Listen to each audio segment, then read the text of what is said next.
Hello, so I'm doing a very impromptu video. I have this 12 gauge wire that I got from the craft store, and I've cut equally sized pieces of wire, and I'm going to take them and twist them around each other like this. Just enough to get them to stay in place. It's just twisting just like that. 12 gauge is sturdy, but it's very easy still to bend. And I don't know a lot about different wire gauges, but I do know that much. A lot of people, from what I read online, go with 16 gauge wire for armatures. I wanted something slightly sturdier, so I went with 12, but you can see here, it still bends very easily. And I'm twisting it so that I can just group it together. But there's a lot of reasons to twist wire around itself. It will actually reinforce itself, okay?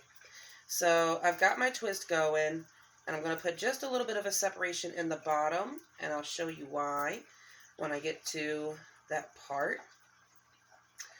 I've got another group of 12 gauge wire. You can see some of it's black. That's okay. The color doesn't matter as much.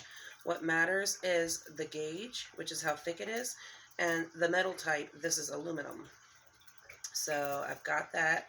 Now what I'm going to do is I'm actually going to bend this almost in half, like 2/3 of the way, like that. About 2/3 down. Closer to half, but 2/3 down. And then I'm going to take this wire here, and I have a reason for it. I'm going to take this wire here, I'm going to pull it all together. I'm going to twist the bottom of my first smaller group of wire around the second. Okay. But I've got it right in between that little split there.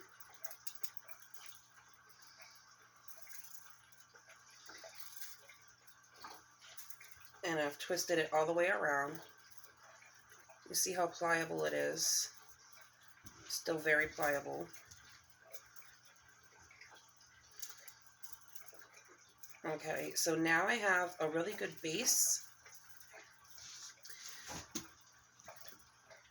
structure. Some of my wire is shorter than the other, and I want to take it and twist it down even more like this to give myself basically a loop.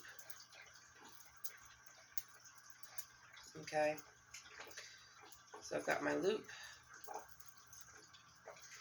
and then just to secure it, I'm going to take these ends of it here and twist them back in,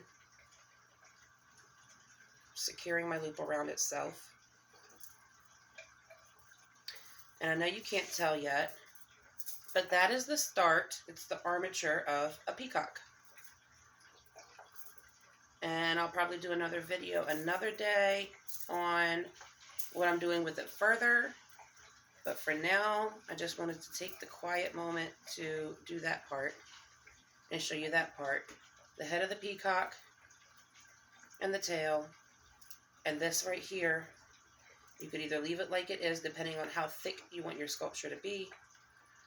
Or you can pull it back up in like that, wrap it around itself. But you kind of want to have an idea when you start of how big you want your sculpture in the first place, how thick you're going to want your sculpture, and then you choose a wire like 12 gauge or 16 gauge and go with aluminum, and you get something very pliable and bendable.